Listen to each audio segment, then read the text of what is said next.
ونستعينه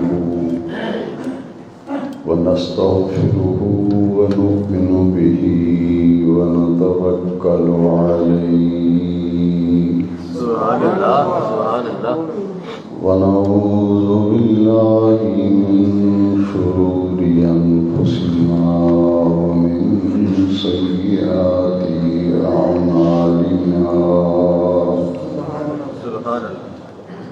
من يهده الله فلا مضل له ومن يضلله فلا هادي له ونشهد أن لا إله إلا الله وحده لا شريك له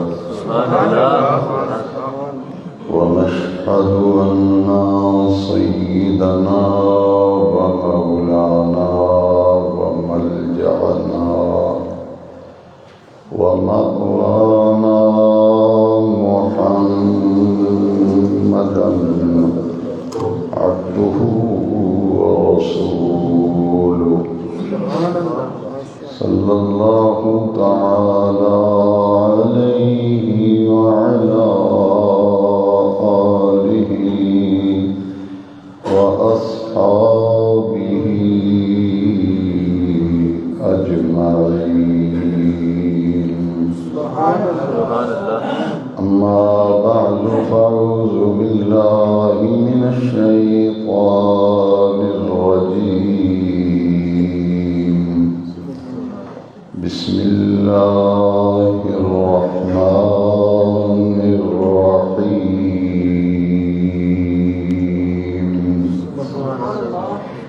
يا أيها الذين آمنوا ادخلوا في السلم كافة.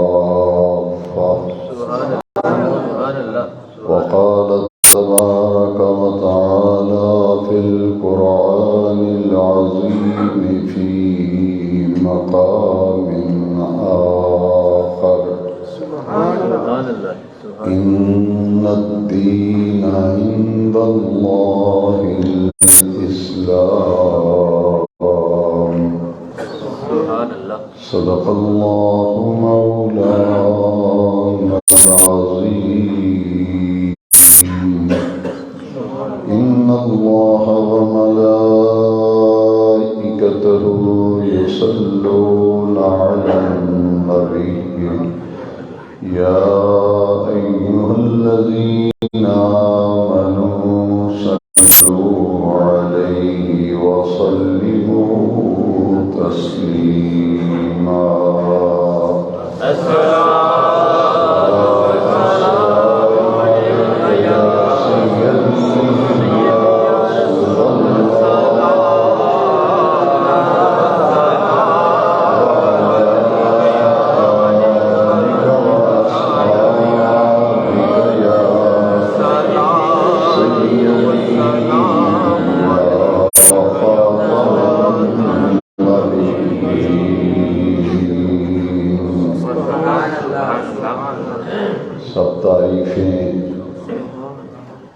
ہر قسم کے محامد اور محاسن اس اللہ رب العزت کے لیے ہیں جس اللہ وحدہ لا شریک لہ نے اپنے فضل و کرم کے ساتھ اپنے پیارے محبوب کریم صلی اللہ علیہ وسلم کے طفیل ہمیں نور ایمان عطا فرمایا.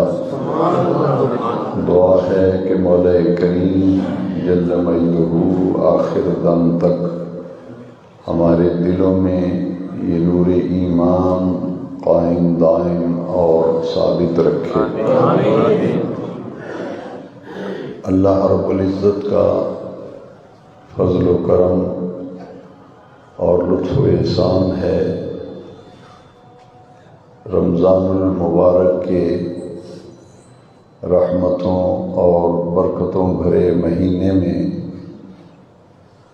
ہمیں دوسرے جمعہ مبارکہ میں حاضری کی سعادت حاصل ہو رہی ہے۔ مشہور صحابی رسول حضرت کعب بن عجرہ رضی اللہ تعالیٰ عنہ فرماتے ہیں کہ نبی کریم صلی اللہ علیہ وسلم مسجد نبوی میں تشریف لائے تو جتنے بھی صحابہ کرام مسجد نبوی شریف میں موجود تھے، آپ نے سب سے فرمایا کہ سب ممبر کے قریب قریب آ جاؤ۔ حضرت کعب بن عجرہ رضی اللہ عنہ فرماتے ہیں جب ہم ممبر کے قریب قریب ہو کر بیٹھ گئے تو حضور ممبر کی طرف بڑھے اور آپ نے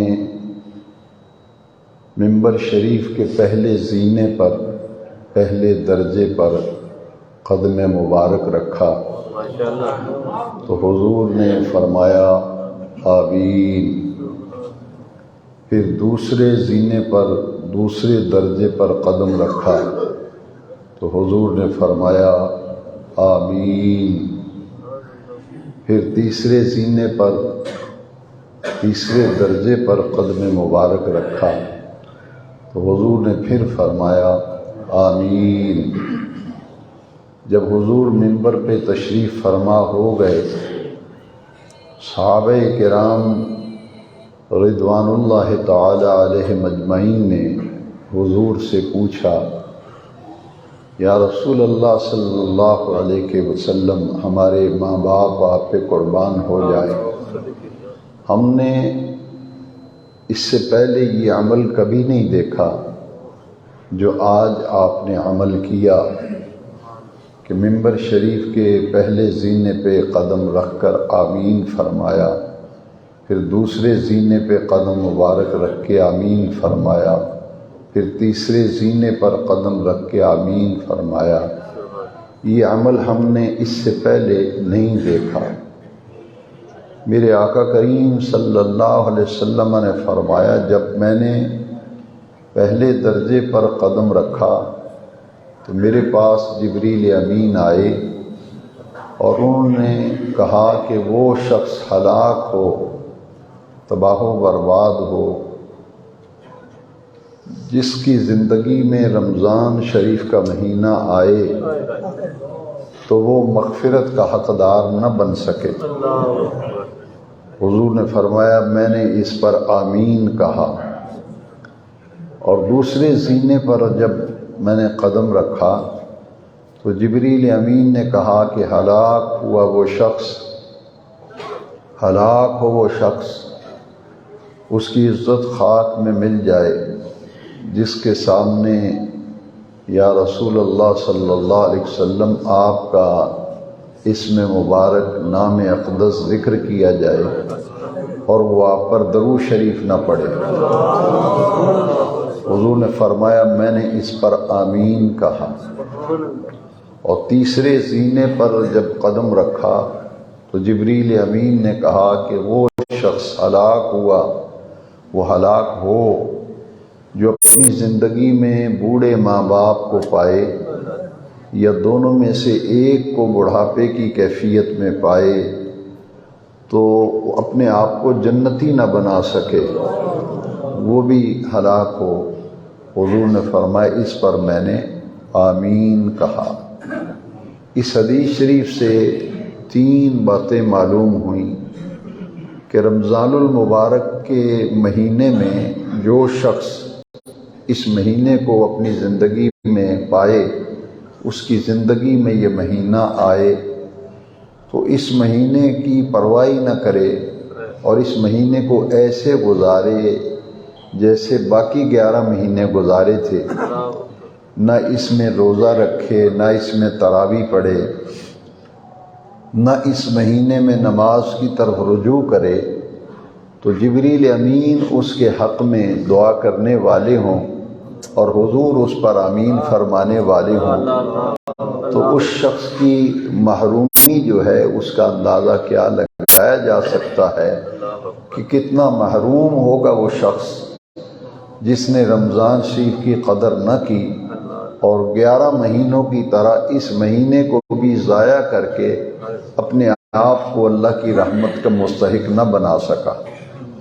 اور دوسرا شخص وہ جس کے سامنے نبی کریم صلی اللہ علیہ وسلم کا نام مبارک، نام اقدس ذکر کیا جائے تو وہ حضور پر درود شریف نہ پڑھے، اس کی بھی بدبختی کی کوئی حد ہے۔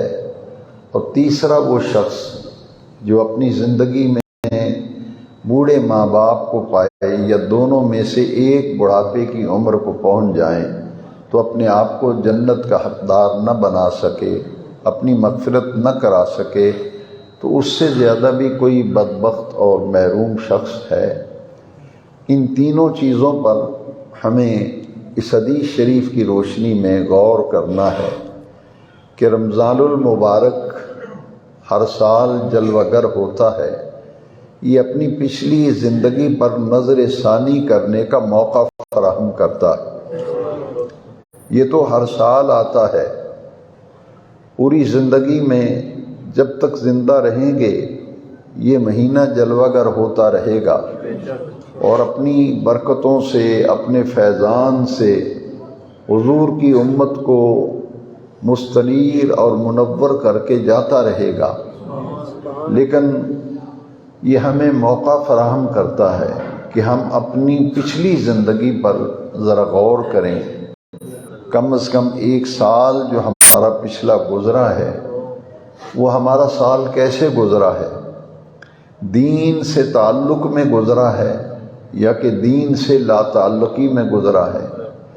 رب ذوالجلال نے قرآن مجید میں فرمایا ان الدین عند اللہ الاسلام، کہ اللہ کے نزدیک پسندیدہ دین دین اسلام ہے۔ اور دوسری آیہ مقدسہ میں فرمایا یا ایھا الذین آمنوا ادخلوا فی السلم کافہ، اے ایمان والو اسلام میں پورے مکمل طور پر اسلام میں داخل ہو جاؤ۔ مسلمان ہو جانے کے بعد اور دعوی اسلام اور دعوی ایمان کے بعد ایک سچے مسلمان کو اسلام کے ارکان خمسہ جو ہیں ان کی طرف اپنے آپ کو متوجہ کرنا چاہیے۔ اسلام کے 5 بنیادی ارکان ہیں۔ پہلا رکن ہے اس بات کی شہادت دینا کہ اللہ کریم کے سوا کوئی عبادت کے لائق نہیں، اور اس بات کی شہادت دینا کہ حضور نبی کریم صلی اللہ علیہ وسلم اللہ تعالیٰ کے سچے اور آخری رسول ہیں۔ یہ اسلام کا پہلا رکن ہے۔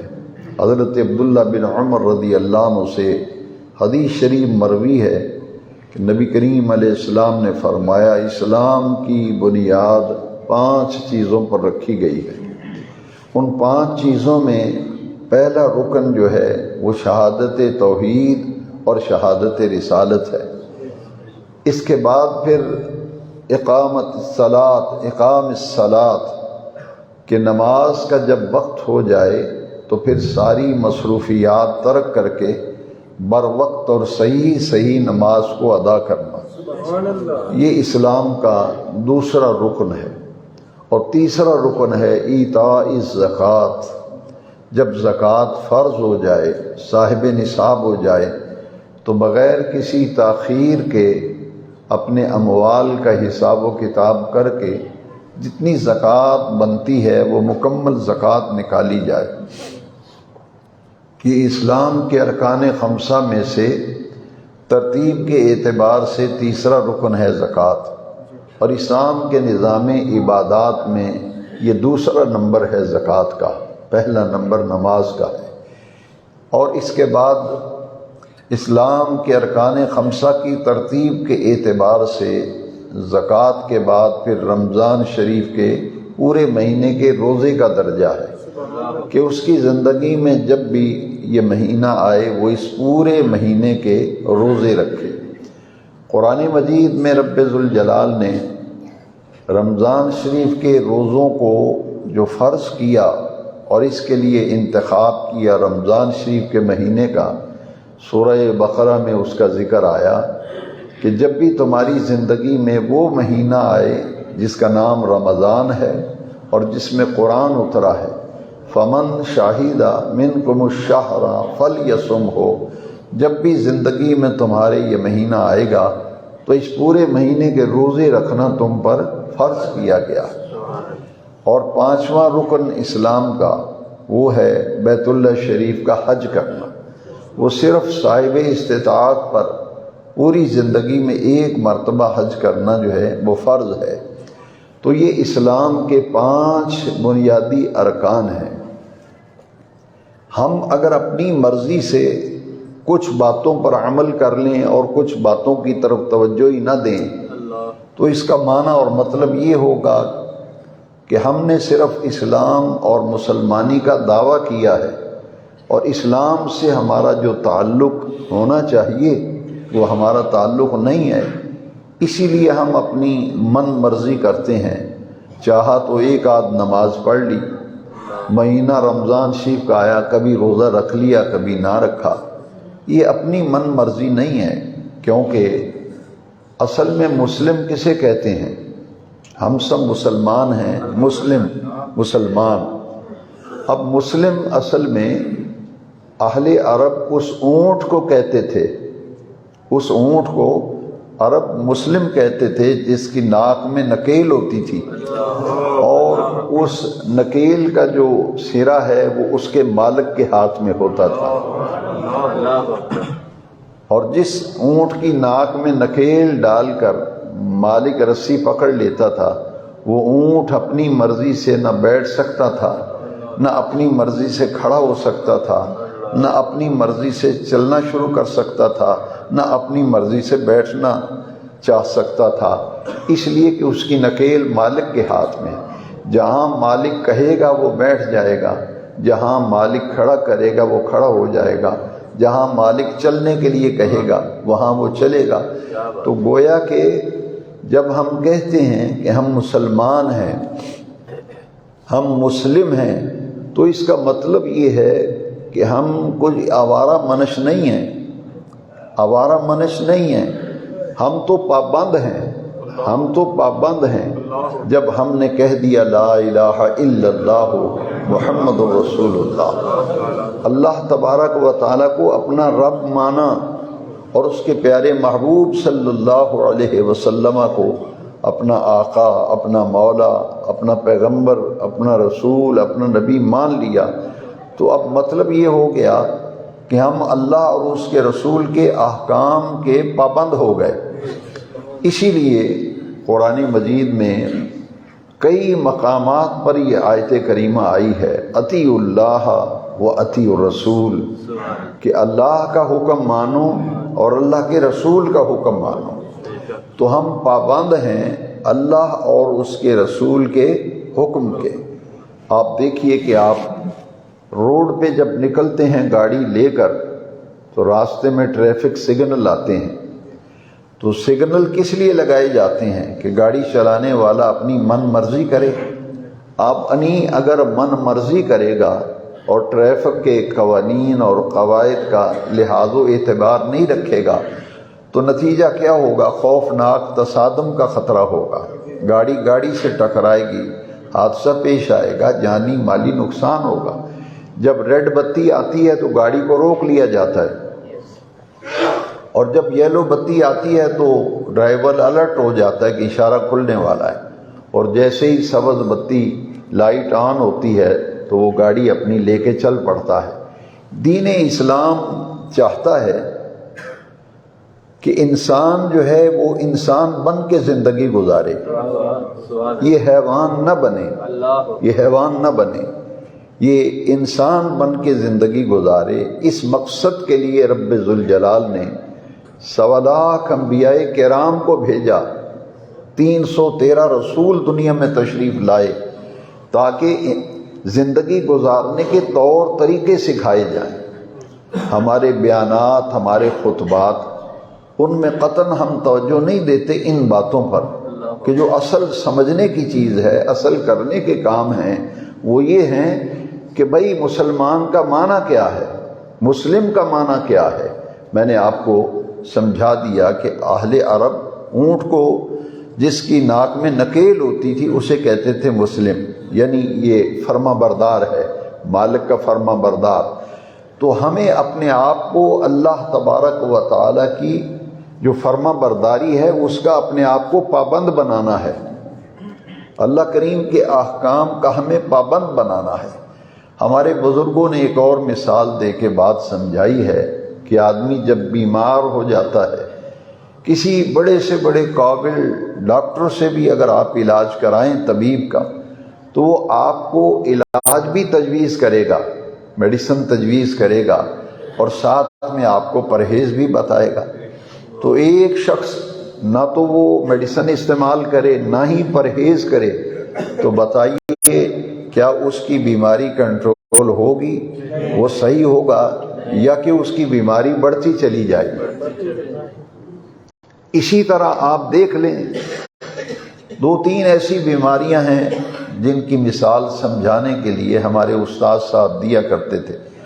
فرماتے تھے کہ بلڈ پریشر کا مریض ہے، اسے ڈاکٹر کہتا ہے بھائی انڈا استعمال نہیں کرنا، گوشت نہیں کھانا، نمک مرچ زیادہ نہیں کھانا۔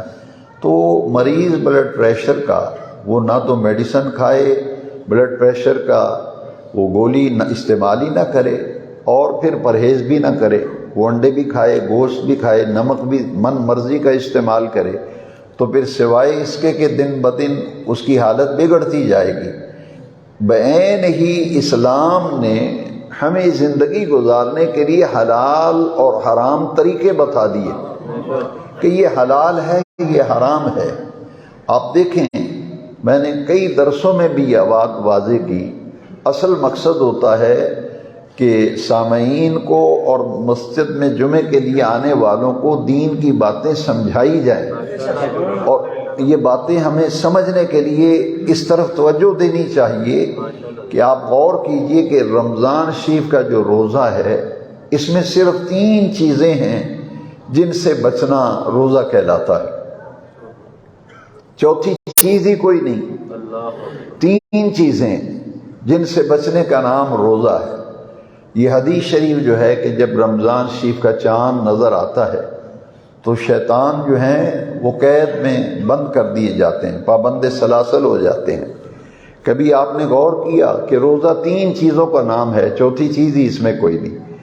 کھانے سے اپنے آپ کو بچانا، پینے سے اپنے آپ کو بچانا، اور شادی شدہ آدمی کا اپنی منکوحہ سے ازدواجی عمل اس سے پرہیز اور اس سے بچنا، یہ 3 چیزوں کا نام روزہ ہے، اس میں چوتھی چیز ہی کوئی نہیں۔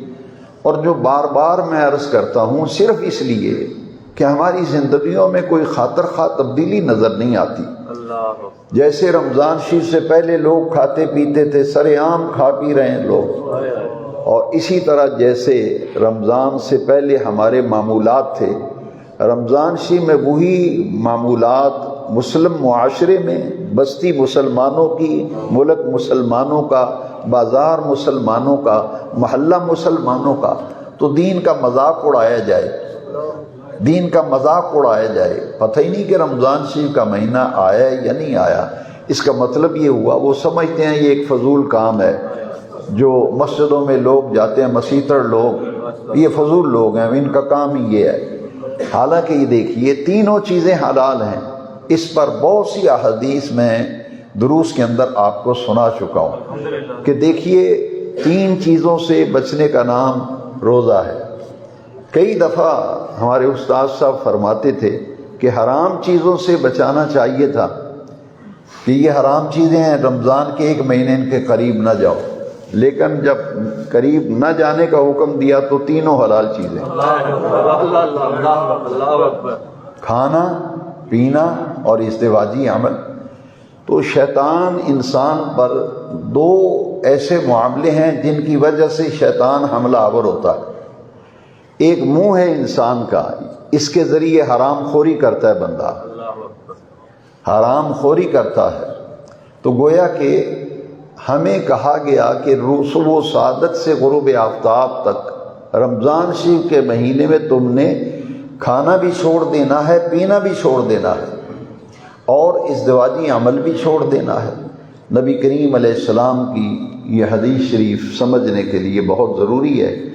حضور نے اپنی زبان مبارک کی طرف اشارہ کر کے فرمایا تھا، فرمایا جو دو جبڑوں کے درمیان ہے اس کی مجھے تم ضمانت دے دو، کیونکہ زبان سے ہی جھوٹ بولا جاتا ہے، زبان سے ہی غیبت کی جاتی ہے، زبان سے ہی چغلیاں کھائی جاتی ہیں، زبان سے ہی گالی گلوچ ہوتی ہے، زبان سے ہی بد کلامی ہوتی ہے، زبان ہی سے لڑائی جھگڑے کا آغاز ہوتا ہے۔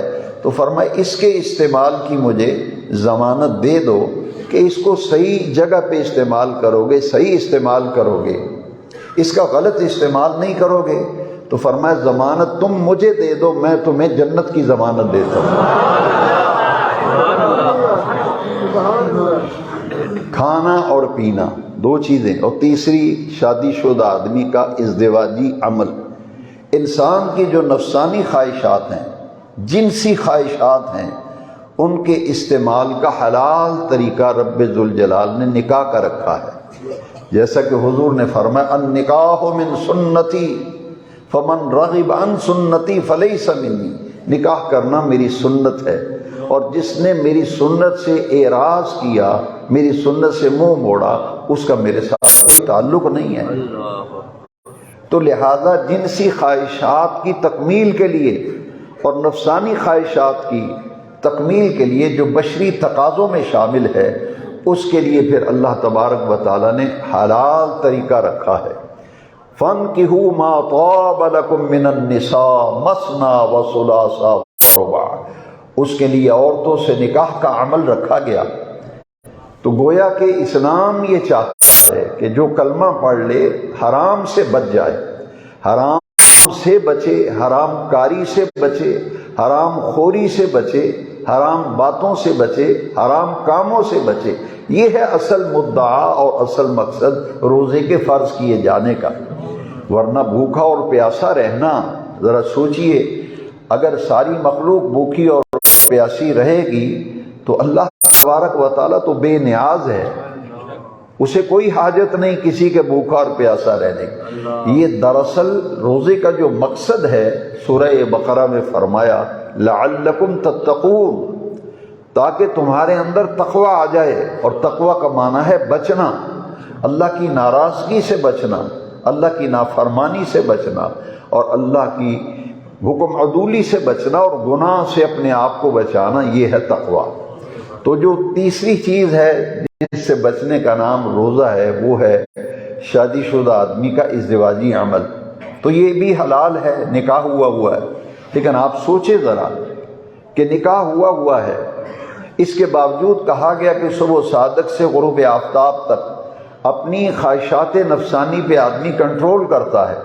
روزے دار کبھی بھی نہ کھائے گا نہ پیے گا، گویا کہ وہ چیزیں جو روزے میں ممنوع ہیں، روزے دار اس کے قریب نہیں جاتا۔ ساتویں کوٹھڑی میں بھی وہ تو پانی کے قریب نہیں جائے گا، وہ کھائے پیے گا نہیں، کیونکہ اس کا اللہ کی ذات پر اس قدر تیقن ہو گیا کہ جس رب کے لیے میں نے روزہ رکھا ہے وہ میرا رب کریم تو دیکھ رہا ہے۔ اس لیے حضور نے فرمایا ایک تو مجھے زبان کی حفاظت کی ضمانت دے دو، اور ایک دو ٹانگوں کے درمیان جو شرمگاہ ہے، فرمایا اس کی مجھے ضمانت دے دو، اضمن لہ الجنہ، میں تمہارے لیے جنت کی ضمانت دے دوں۔ زندگی کو بدلنا چاہیے۔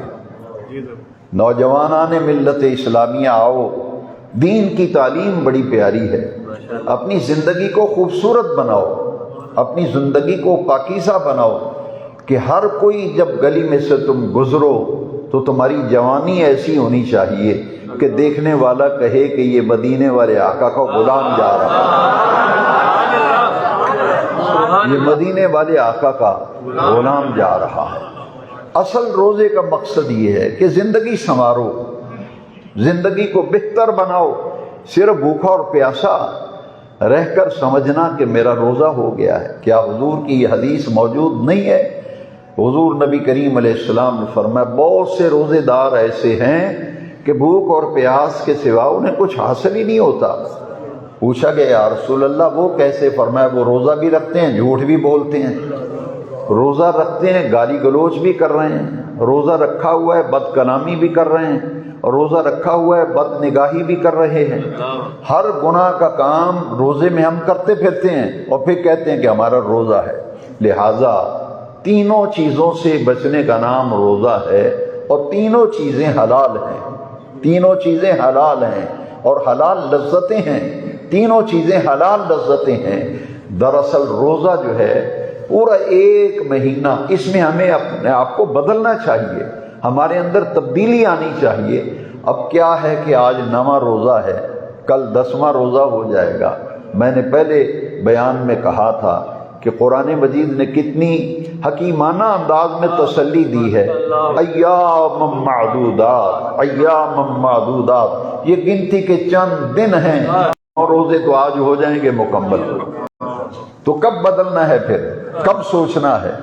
یا اسی ڈگر پہ چلنا ہے، بیل کی طرح اسی ڈگر پہ چلنا ہے؟ اسلام یہ چاہتا ہے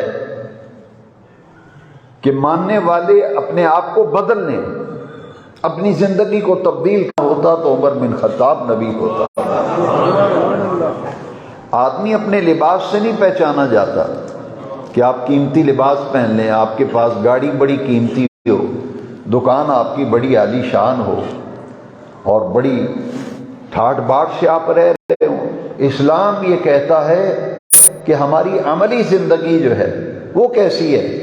تو اس لیے رمضان شریف کا یہ مہینہ جو تیزی سے گزر رہا ہے، جتنے دن باقی ہیں، ہمیں چاہیے کہ ہم اپنی زندگی کے اندر تبدیلی لائیں، اپنی زندگی کو بدلیں، اپنی جوانیوں کو پاکیزہ بنائیں، اپنی جوانیوں کو خوبصورت بنائیں، اپنی جوانیوں کو باوقار بنائیں۔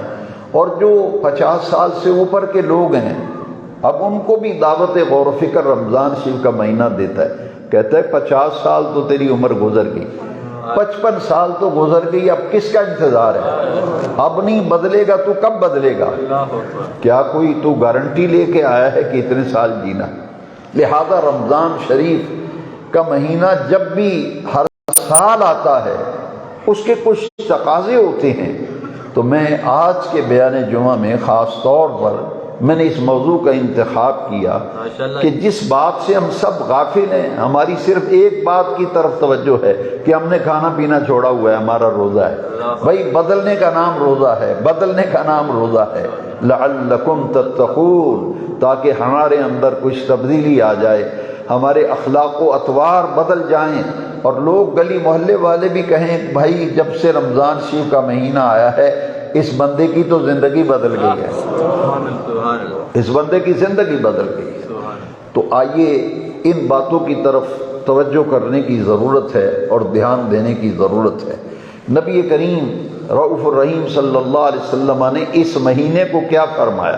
یہ غمخواری کا مہینہ ہے، وہ شہر المواسات، یہ رمضان شریف کا مہینہ غمخواری کا مہینہ ہے۔ محتاجوں، غریبوں، بیوہ عورتوں، یتیم بچوں، مفلسوں، ان کی ہمدردی، ان کی غمخواری۔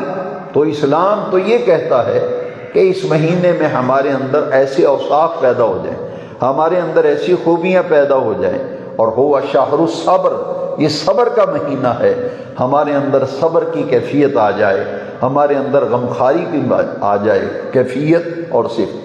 نبی کریم علیہ السلام نے فرمایا الصیام جنہ، الصیام جنہ، صوم کی جمع ہے صیام۔ حضور فرمایا روزے ڈھال ہیں، روزے ڈھال ہیں۔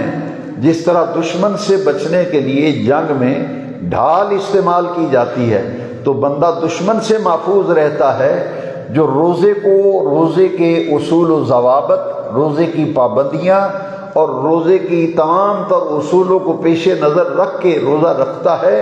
روزہ اس کے لیے شیطان کے حملوں سے بچنے کے لیے ڈھال بن جاتا ہے۔ الصیام جنہ، حضور کی حدیث ہے، روزے ڈھال ہیں۔ اور روزے دار کے لیے جو انعامات رکھے ہیں، روزے کی حالت میں پچھلے پہر معدہ خالی ہونے کی وجہ سے ہمارے منہ کا ذائقہ تبدیل ہوتا ہے، اور حدیث شریف میں ہے کہ منہ میں ناخوشگوار احساس ہوتا ہے آدمی کو، وہ معدہ خالی ہونے کی وجہ سے، تو اس کی اللہ کے ہاں کتنی قدر و منزلت ہے۔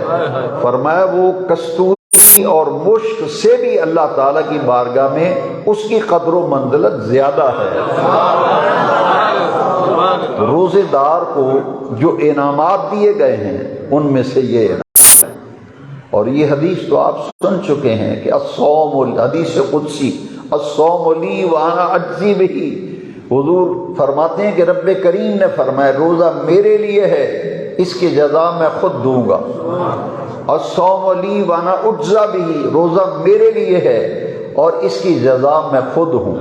ہر نیک عمل پر جنت کا وعدہ ہے، لیکن روزہ ایک ایسی عبادت ہے جس پر جنت والا ملتا ہے۔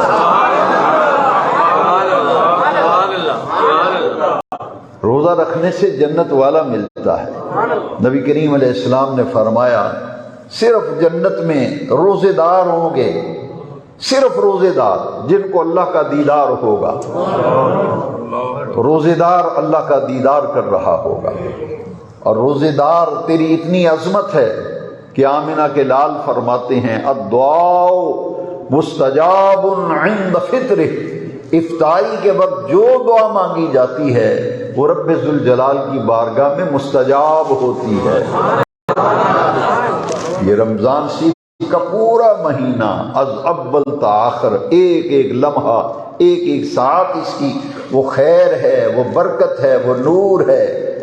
اس لیے سحری اور افطاری دونوں کے معاملے میں حضور نے فرمایا تسحروا فإن فی السحور برکۃ، سحری ضرور کیا کرو کہ سحری میں رب ذوالجلال نے بڑی ہی برکتیں رکھی ہیں۔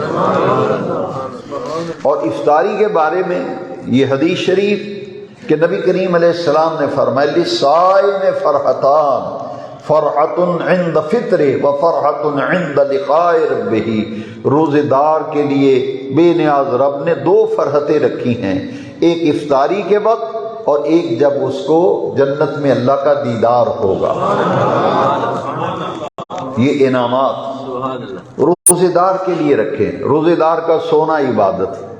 یہ روزے کی حالت میں آپ دوپہر کو جو تھوڑا سا سوتے ہیں یہ آپ کا سونا عبادت لکھا جاتا ہے۔ آپ کا روزے دار جب چلتا ہے اس کا چلنا عبادت، اس کا چلنا عبادت۔ اور رمضان کا معنی جلانا، جلنا اور جلانا۔ رمضان ایک ایسا، اس مہینے کا نام ہی رمضان اللہ نے رکھا، یہ نام رب نے رکھا ہے۔ شہر رمضان، شہر رمضان، یہ مہینہ ہے رمضان کا، اور رمضان کہتے ہیں جلنا جلانا۔ یہ ایسا مہینہ ہے جس میں اللہ بندے کے سارے گناہوں کو جلا کے راکھ کر دیتا ہے۔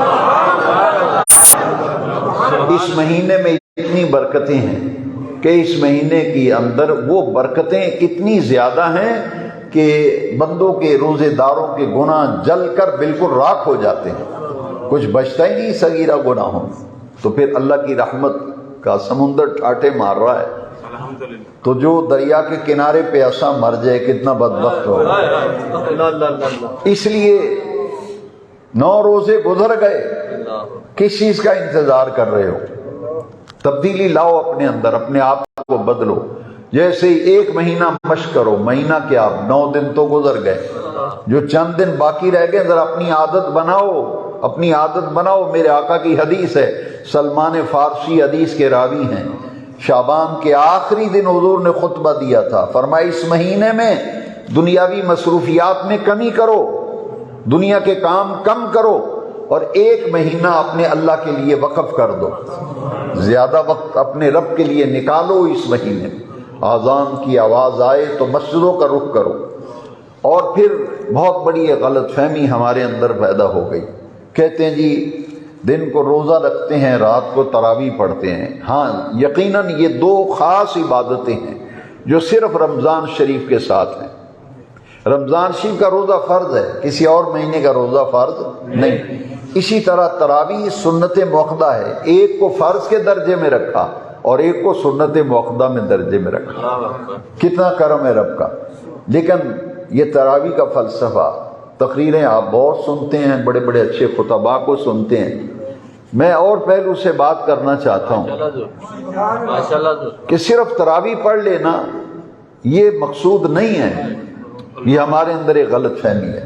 یہ تراویح میں جو قرآن مجید کی منزل آپ سنتے ہیں، یہ کیا ہے؟ اس کا مقصد کیا ہے؟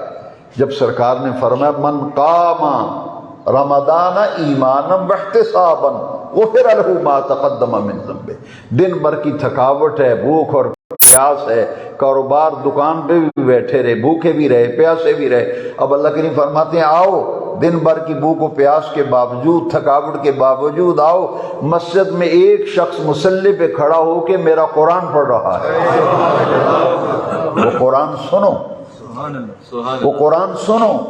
اسلام یہ چاہتا ہے کہ مسلمان رسول اللہ صلی اللہ علیہ وسلم کے غلام رات کا کچھ حصہ قرآن مجید کے ساتھ گزارتے ہیں. کچھ سمجھ آئی ہے؟ تراویح کی حکمت کہ رات کا کچھ وقت جو ہے وہ قرآن مجید کے ساتھ گزارو، قرآن پڑھا جائے، اس کو سنو، کیونکہ یہ قرآن مجید جو ہے یہ شفا بھی ہے، قرآن مجید رحمت بھی ہے، یہ نزول قرآن کا مہینہ ہے. اور دیکھیے وَنُنَزِّلُ مِنَ الْقُرْآنِ مَا هُوَ شِفَاءٌ وَرَحْمَةٌ لِّلْمُؤْمِنِينَ. قرآن آپ سنتے ہیں، سناتے، تراویح پڑھانے والے امام صاحب سنا رہے ہیں، آپ تو صرف سن رہے ہیں، آپ تو صرف سن رہے ہیں. جو سنا رہے ہیں انہیں سنت کا ثواب مل رہا ہے، اور جو سن رہے ہیں انہیں فرض کا ثواب مل رہا ہے. لیکن ان باتوں کو تو ہم اہمیت ہی نہیں دیتے، ان باتوں کی طرف ہماری توجہ نہیں. یہ جو پیچھے آسمان کے آپ قرآن سنتے ہیں نا، آپ کو فرض کا ثواب ملتا ہے، اور جو سنانے والے ہیں انہیں سنت کا ثواب ملتا ہے، کیونکہ قرآن مجید کی تلاوت کرنا سنت ہے، اور اگر قرآن پڑھا جا رہا ہو تو سننا فرض ہو جاتا ہے. اس لیے میں آپ کو کہوں السلام علیکم، میں نے سلام کہا تو مجھے سنت کا ثواب ملا. آپ نے جب وعلیکم السلام کہا تو آپ کو فرض کا ثواب ملا. لیکن اب تو سلام کا جواب دینا لوگ توہین سمجھتے ہیں، سلام کا جواب ہی نہیں دیتے. حضور نے فرمایا افش السلام، السلام علیکم کہنے کو رواج دو، اسے پھیلاؤ، زیادہ سے زیادہ پھیلاؤ. یہ دعا ہے. السلام علیکم کیا ہے؟ یہ دعا ہے. مسلمان جب مسلمان سے ملتا ہے تو ایک دوسرے کو دعائیں دیتا ہے، ایک دوسرے کو. اس کا معنی ہے تم سلامت رہو، تم سلامت رہو، تم پر سلامتیاں ہوں. تو السلام علیکم کہنا سنت ہے، وعلیکم السلام جواب میں کہنا واجب ہے. لہذا قرآن مجید اس رمضان شریف میں نازل ہوا. انزل فیہ القرآن شہر رمضان الذی انزل فیہ القرآن.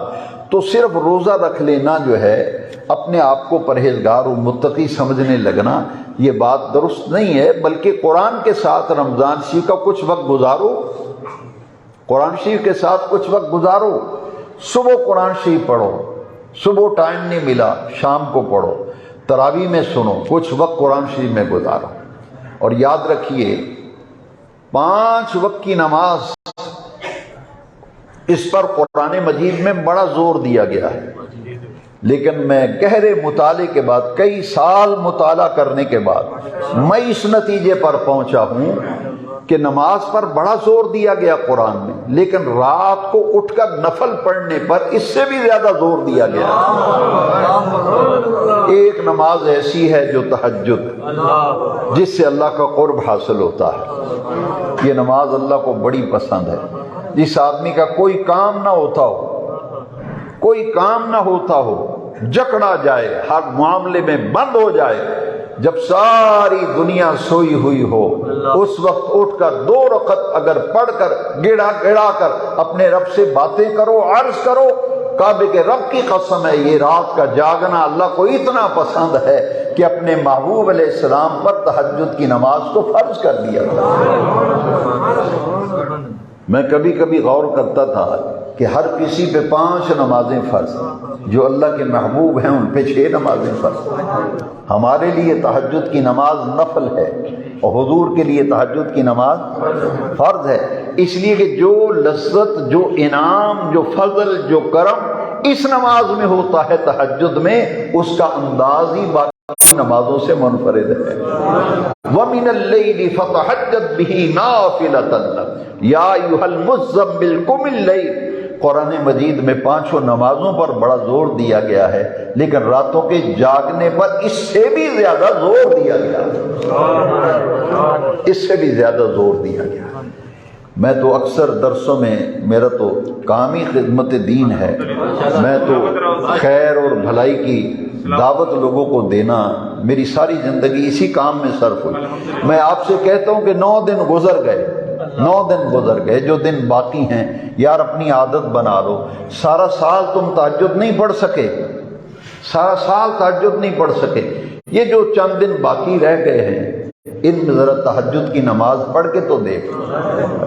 ادھر سحری کا اہتمام، کھانا تمہارا تیار ہو رہا ہے، سحری تیار ہو رہی، وضو کرو، مصلی بچھاؤ، رب کو سجدہ کرو اور اپنے رب سے باتیں کرنا سیکھو۔ میں نے پہلے بھی ایک دفعہ کہا تھا، ہم اپنے رب سے باتیں نہیں کرتے، رب سے باتیں کرنی ہو تو تنہائی میں کی جاتی ہیں، کوئی تمہیں دیکھ نہ رہا ہو، مصلی بچھا ہوا ہو، نفل پڑھ کے، تسبیحات پڑھ کے، ذکر اذکار کر کے، درود شریف پڑھ کے اپنے رب سے عرض کیا کرو، اپنے رب سے عرض کیا کرو۔ کعبے کے رب کی قسم ہے، رات کے وقت جو عرض کی جاتی ہے اس کو رب کی رحمت اور انداز سے سنتی ہے۔ توفیق مانگتے ہیں، اللہ کریم توفیق دے۔ کل 10 رمضان شریف ہے، کل کا دن جو ہے ام المومنین حضرت خدیجۃ الکبریٰ رضی اللہ تعالیٰ عنہ آپ کا یوم وصال ہے، 10 رمضان شریف۔ یہ حضور کی وہ زوجہ مکرمہ ہیں، ام المومنین ہیں، جن سے پہلا نکاح حضور نے فرمایا تھا، وہ ام المومنین حضرت خدیجہ۔ حضور کی عمر مبارک تھی 25 سال اور حضرت خدیجۃ الکبریٰ کی عمر تھی 40 سال، پہلا نکاح۔ اور یہ وہ حضور کی وہ زوجہ مکرمہ ہیں، ام المومنین۔ اسلام کے لیے ان کی جتنی خدمات ہیں کسی کی اتنی خدمات نہیں ہیں۔ نبی کریم علیہ السلام ایک مرتبہ ضرورت مند کی ضرورتوں کو پورا کرنے کے لیے گھر میں بات کی تو حضرت خدیجۃ الکبریٰ نے تمام قریش کے سرداروں کو بلایا کہ آؤ میری بات سن جاؤ۔ سب مکے کے قریش، ان کے سردار جب اکٹھے ہوئے، جب آئے تو دیکھا کہ خدیجۃ الکبریٰ نے اشرفیوں کا ڈھیر لگایا ہوا ہے، اشرفیوں کا ڈھیر لگا ہوا ہے۔ اور حضور جب تشریف فرما ہوئے تو حضور اشرفیوں کے ڈھیر کے پیچھے چھپ گئے تھے، یعنی حضور نظر نہیں آتے تھے، اتنا اونچا ڈھیر تھا۔ جب مکے کے تمام قریش سردار جمع ہو گئے تو ام المومنین خدیجۃ الکبریٰ نے فرمایا میں نے تمہیں اس لیے بلایا ہے کہ یہ سارا کا سارا مال چونکہ میرا ہے، میں تمہیں گواہ بنا رہی ہوں، یہ سارا مال نبی کریم علیہ السلام کے لیے میں پیش کرتا ہوں۔ اسلام کے لیے لوگوں کو قدر ہی نہیں حضرت خدیجۃ الکبریٰ رضی اللہ تعالیٰ عنہ، اور حضور کی ساری اولاد مبارک انہی سے ہوئی ہے۔ 11 ازواج ہیں نبی کریم علیہ السلام، لیکن ام المومنین حضرت خدیجۃ الکبریٰ رضی اللہ تعالیٰ عنہ، حضور کے 3 صاحبزادے اور 4 صاحبزادیاں، حضور کے 4 صاحبزادیاں اور 2 صاحبزادے حضرت خدیجۃ الکبریٰ کے وطن سے ہیں، صرف ایک صاحبزادے حضرت عبداللہ جو ہیں وہ ماریہ قبطیہ کے وطن سے ہیں۔ تو یہ ام المومنین حضرت خدیجۃ الکبریٰ رضی اللہ تعالیٰ عنہ، تاریخ اسلام میں ان کا بڑا کردار ہے۔ کل آپ کا یوم وصال ہے، اور مکۃ المکرمہ بھی سن 8 ہجری میں 10 رمضان شریف کو فتح ہوا تھا۔ انشاءاللہ اس موضوع پر جو فجر کے بعد درس ہوتا ہے، تراویح کے بعد روزانہ درس ہوتا ہے، وقت نکالا کریں، وقت نکالا کریں، آپ کو خود انشاءاللہ فائدہ محسوس ہوگا۔ نماز فجر کے بعد بھی اس مسجد میں درس قرآن ہوتا ہے، تراویح کے بعد بھی درس ہوتا ہے، اور میں کوشش کروں گا ان دنوں کی مناسبت سے میں درسوں کے اندر بیان کر دوں گا۔ جمعے میں میرے نزدیک اصلاحی معاملات زیادہ اہمیت رکھتے ہیں، اور 17 رمضان شریف یوم شہدائے بدر ہے، غزوہ بدر ہوا تھا، اور ام المومنین حضرت عائشہ صدیقہ کا وصال جو ہے وہ 17 رمضان شریف کو ہوا تھا۔ 21 رمضان المبارک کو سیدنا علی المرتضیٰ کرم اللہ تعالی وجہ الکریم کا یوم شہادت ہے۔ ان تمام موضوعات پر پورا ہفتے کے دوران بیان چلتے رہتے ہیں، آپ تشریف لائیں فجر کے بعد اور تراویح کے بعد درس میں شمولیت کیا کریں۔ دعا کریں کہ آج کے جمعے میں جو اصلاحی باتیں اور گفتگو میں نے کی ہے، اللہ کریم مجھے سب سے پہلے ان پر عمل کرنے اور ہم سب کو ان کی طرف توجہ دینے عمل کی توفیق عطا فرمائے۔ وآخر دعوانا